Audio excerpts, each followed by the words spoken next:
You can say I'm happy, son. What is crack-a-lackin' tech? Yes, citizens, we are finally here in Japan, and what better way to celebrate the return to Japan than a used PC parts hunt, checking out the beautiful junk stores, which the main one is the Hard Off. Everyone loves the Hard Off when we've talked about that one in the past and seen what PC parts they have. But also, I haven't uploaded in a couple of weeks. I came into Japan, I was really exhausted. Getting in here was a big mission, and I will be making a video talking about Japan because a lot of you guys behind the scenes have a lot of questions. So I will make a video addressing all the sort of side quests that we did getting to Japan and what's been happening in the last couple of weeks. But the main reason for me coming back here was to see my son and reconnect with him. And it's been over 2 years and it's just really good. We've caught up on a lot of lost time. But now that he is at school today, we're going to go on a used PC parts hunt, check out what deals are crack-a-lackin'. So let's get into it. Old days I can see behind your eyes, and you know me. I don't tell lies, I'm more know how did you get into my house? I don't miss the old days. I can say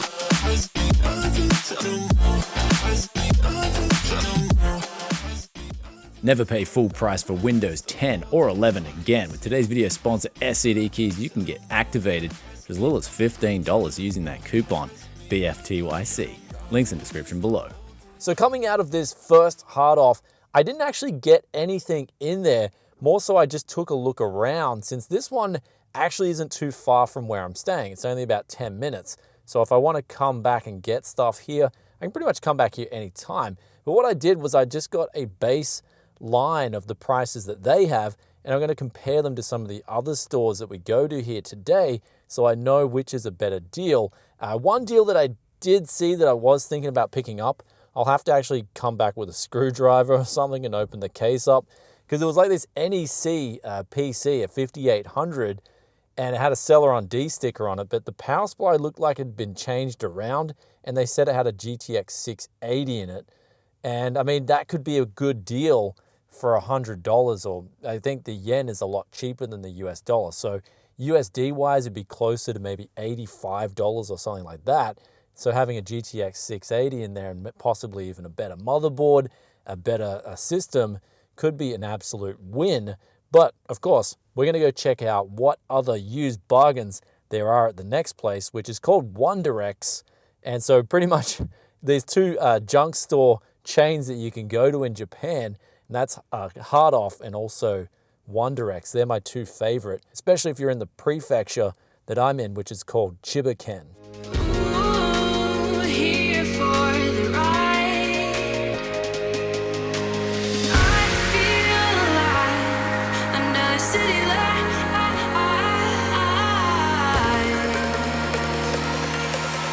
So coming out of that first wonderrex, we ended up picking up this power supply right here, 450 watt, 80 plus bronze, and it's got all black cabling on it, and this costs $16.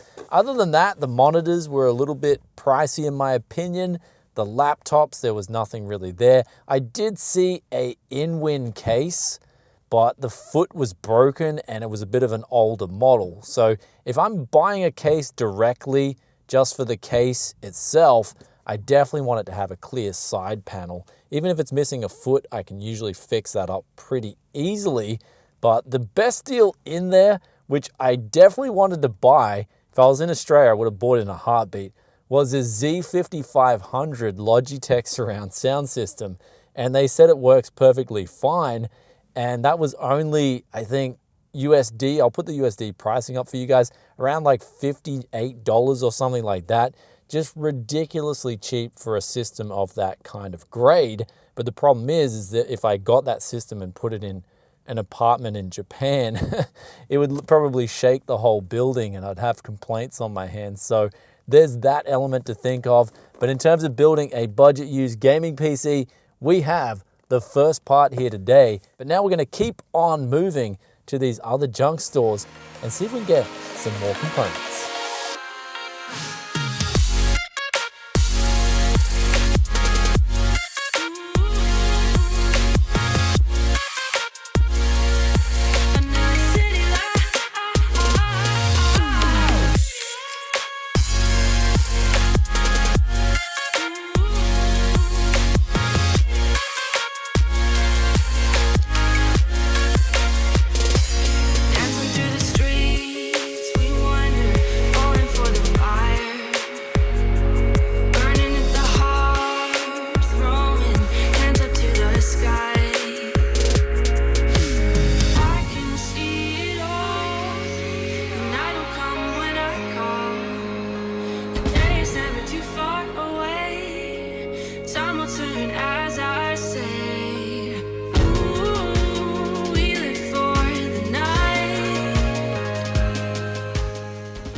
So we just did a double combo at the PC Depot, which for a few years back, I remember this place used to have some pretty good deals on used hardware from time to time. But now PC Depot has gone like all Apple Store, in that you go in there and it's completely different. And they've even got like this PC building course in there where they... It's talking. Yeah. Can take it different place. Oh, that's fine. I don't think it comes out in the background anyway, so. Yeah. Just wondering. So that PC Depot ended up just being a complete bust. But then next door to the PC Depot, they have a hard off, and this one's quite big. And in the past, I've picked up some really good deals at this hard off. So going inside of this hard off, there was a monitor, a 19-inch. I found this in the junk section for about currency adjusted $4 US, and I decided to put that in the kitty. And then going through the PCs, they had just a lot of overpriced crap, but there was one PC that did catch my eye, and this was a 3060 Ti whole system with a 1TB SSD, 16GB of DDR4, 10400, and they wanted around about $760 US for this. But what I tried to do was, since I've got a 3-month visa, and it's more considered like a single entry, you get tax off everything visa, I tried to use that there to get like $100 off. And the guy said, no, we can't do that. And I'm thinking to myself, that's a little bit awkward, because a lot of stores, especially on higher priced items, they do take the tax off. And so I was a little bit annoyed I couldn't get the 10% off, especially at a place where they advertise that they do accept US dollars, like directly, and they've got their own exchange rate there. So I found it a little bit odd, because that for me was the deal breaker, in that if you're an end user, this PC would have been a really good deal. But since it was like, I've got to get it, and if I want to do a flip, I'd want to change it to a bling case, possibly upgrade the CPU to an i7. It's kind of like I'm taking a bit of a gamble, I feel, if I'm messing around. And since I am only just new to the Japanese market here, I don't exactly know what I'm in for. And so in the first few weeks, I'm definitely going to be learning the hustle here and picking up the ins and outs. And let's, speaking of that journey, let's continue on now to the next hard off.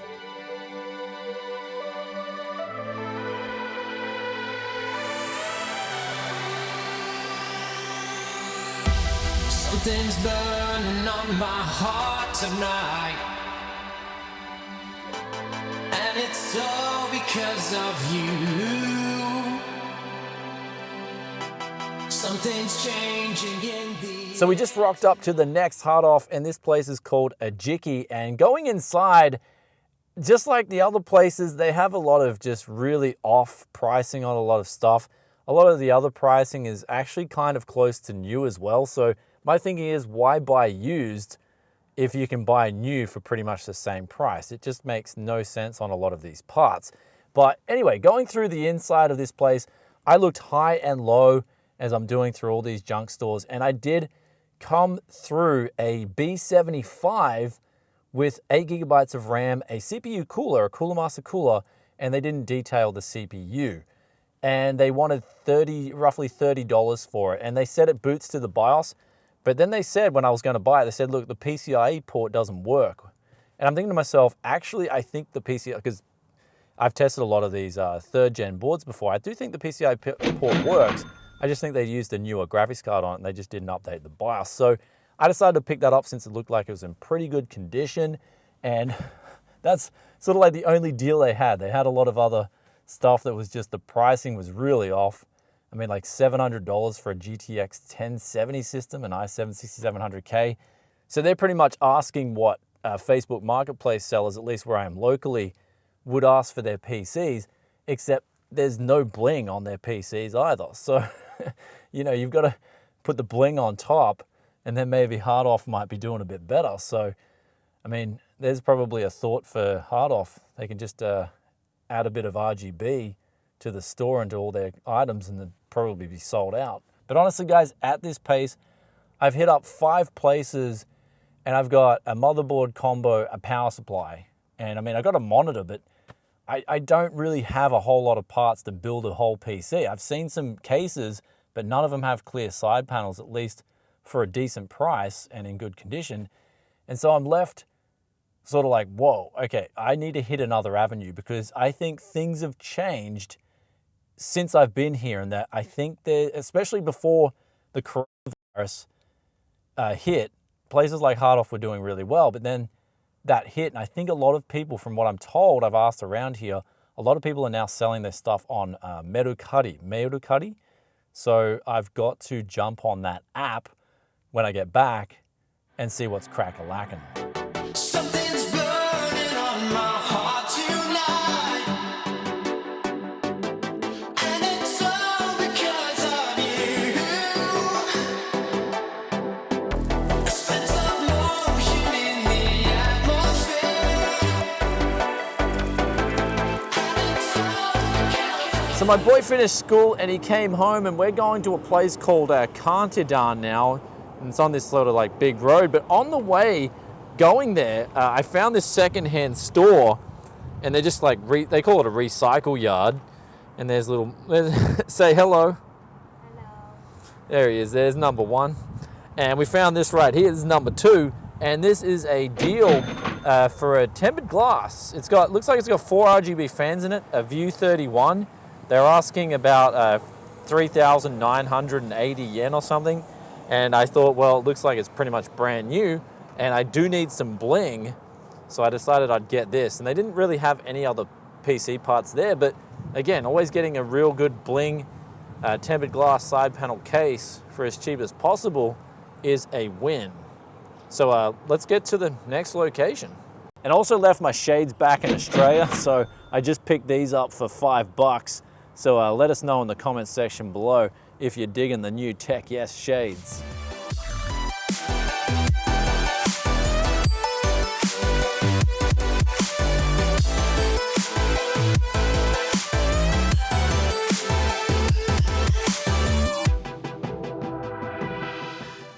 So this place right here we stopped into is called Chiba Kantedan. Now this place is massive, but it was a bust for electronics, at least PC parts. They had pretty much everything else under the sun here. Comic books, Duel Masters, which my son absolutely loves, and I've been getting into it a little bit too since I've been in Japan. Fire and Nature for the win.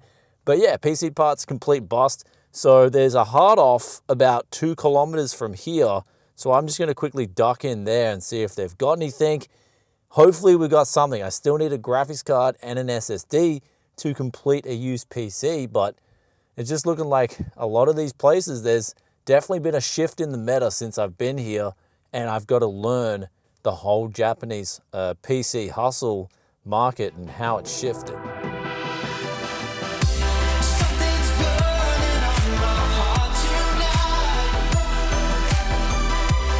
and it's all because of you. A sense of motion in the atmosphere. So the last hard off that we managed to get to actually had a second street right next door, and that's another sort of recycling used place where people just dump their used things. And unfortunately, I have been to this location in the past, and it was a bust in the past. And this time around, it was another bust, but I did get a lot more clued on and a lot more information out of this last hard off, which to me was actually a very good tell of what a lot of these hard offs are doing. And one thing I noticed was there was no graphics cards that I would want personally for a decent gaming PC at any of these stores that I went to today, at least at a decent price. And so when I went to the last hard off, what I saw there was a G-Tune PC. And now G-Tune in Japan basically make only gaming PCs. And so this had like an i7-4790, 8 gig of RAM. And to be honest, if it had 16 gig of RAM and an SSD, I might have bought it for that price. I think it would have been a pretty decent deal, but it just had 8 gig of RAM and no SSD and no, of course no graphics card.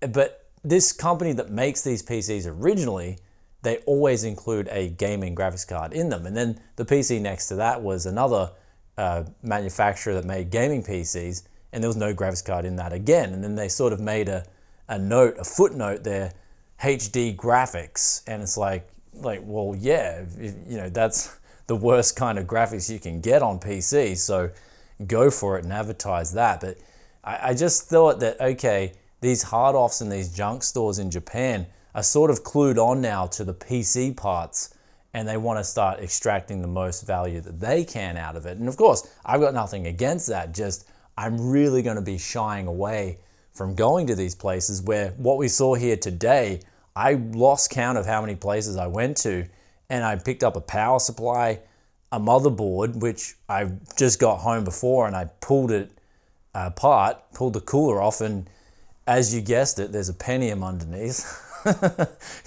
Completely useless CPU. And so we got a motherboard, 8 gig of RAM, and a Cooler Master cooler for 3,300 yen. And then we got that monitor for 500 yen. And we got that RGB case, the Thermaltake View 31 TG. And so I was actually kind of happy that we got that because I thought it was a pretty good deal in order to make a really nice looking rig, especially at a budget price point. However, you guys may be wondering, well, Brian, what are you gonna do now, at least for the rest of this parts hunt, right? We need to see at least the components to put together a gaming PC. And that's where I've installed the app Merukari. I think they call it Merukari. I think in Europe it's pretty popular as well. But essentially this is where just people put their stuff up online. And speaking to a lot of people in the last few years, instead of these people going to the junk stores, they'll just check out what they've got and they'll put it all up on this app and get rid of it. And they'll get obviously a lot better money by selling it on this app than they would by going to the junk stores, where the junk stores will give you next to nothing for your stuff. Probably like 5% of what it's worth, maybe 10%. If it's a really hot item, they might give you 30-40%. But if you sell this on Merukari, then you'll get a lot more money, even though Merukari takes, I believe, a 20% cut. It's actually quite big, but they act as a third party. So the seller sends the stuff off, the buyer gets it, then the buyer, I think they have 2 days or 3 days to confirm that the stuff works and say to Merukari, yep, it works, I didn't get hosed, and then the seller gets the money. So it's actually got a system in place so you don't get hosed. So anyway, what I'm gonna do is I'm gonna sort of sleep this one off. It's like, I came into Japan, and honestly, in the next video we'll make, I'll explain all the problems I've come into. But besides me getting very lucky in order to see my son, everything else has actually kind of been bad luck. And I will detail that to you guys very soon. But when I wake up in the morning, I will look for a graphics card. I'll look for hopefully a Xeon if there's a cheap one around, an Ivy Bridge Xeon, or even a Sandy Bridge Xeon, another 8 gig of RAM, and an SSD, and we'll put together a budget gaming PC in Japan, just like old times, where that's sort of like the feeling I'm getting. I'm just really excited being back here, getting back to those sort of grassroots of what started the whole tech hustle, even though the whole dynamic in Japan has changed. And when we went to Australia, it was a whole different market there. I just feel like it's a lot of fun learning the ins and outs and getting straight back into it, even though things have definitely changed here since 2.5 years since the last time I've been back. Anyhow, guys, we'll sleep on this one and I'll catch you in the morning. And welcome back to the next day. And we've been looking on this app, Merukari, and it's been the answer, at least for finishing off today's parts hunt, as well as finishing off the remaining components that I need for a gaming PC. So what I looked for was, I checked the GTX meta, what was the card that's the best value on the used market, at least in Japan, going through 980s, 970s, 960s, even going through GTX 700 series, and of course 1000 series cards. I found that I think for the best bang for buck card I could find at the point in time was the GTX 970. So I managed to pick up one of these for 88 US dollars, and that shipped. I believe it was a little bit more expensive because I just joined Merukari. I was able to get a 500 yen discount. And this 500 yen discount, I've got to ask someone why I keep getting it, but I found a i7 3770 for around 30, I think it's 35 US dollars when we adjust the yen to the US dollars, and that was 4,299 yen. So really good deals on those two used components. And I also found an additional 8 gigabytes of RAM, and that was 2,000 yen or 15 US dollars. So I want to have 16 gigabytes of RAM in this system, and I also want to have an i7 and a decent graphics card. But the last component, of course, was the SSD, and this was I was looking for a 500 gigabyte SSD. And so looking on Merukari actually didn't show me any decent deals. And so I went to Amazon, and they were having a time sale on a 500 gigabyte SSD, and we managed to get that delivered for 38 US dollars. So we've got some pretty good deals here. I'll pull up the tally for this month's used PC parts hunt. Then with that aside, do let us know in the comment section below what you think of the first PC parts hunt coming from Japan, and what was your favorite deal that we picked up here in today's video. Me personally, I would say that motherboard combo with the RAM, it's got the cooler. Even though the Pentium kind of sucked, it still was a pretty solid deal, considering motherboards are actually getting harder and harder to source, especially for a decent price on that sort of second, third, and fourth gen gear. Though also that RGB case, I thought that was a pretty good deal, though I can't wait to build this PC for you guys in a video, taking it back a few years where we'd take this thing out in Japanese nature, film it, all that good stuff is coming back. So if you want to see that the moment that drops, make sure you hit that sub button, ring the bell. You'll get the notifications as soon as they come live at you. And once again, I do apologize for not uploading for a little while. I have had to do a few things. I have had to get set up as well, which has taken me a while, but at least hopefully the content will be coming better than it's ever been coming to your sub boxes here at Tech Yes City. But do stay tuned for that video. Also, if you've got some questions about Japan, be sure to drop a comment down below. And with that aside, we do have the question of the day, which comes from Jason. And sorry, this one's actually been sort of hiatus on the questions. My internet sucks at the moment because I'm just using my smartphone even to tether to my computer, and my reception isn't that great, believe it or not, in Japan. But I am getting Hikari fiber. That's the 1 gigabit per second internet connection tomorrow, so I can't wait to get that. That'll alleviate a lot of issues I've been having. But we got this question of the day here from Jason, which is, how come you can get into Japan so easily and multi-millionaire PewDiePie can't? So to answer that question, it was not easy to get into Japan. Let's just take the easy part out of it. I had to call up the embassy for the last 6 months looking for a chance to get a visa.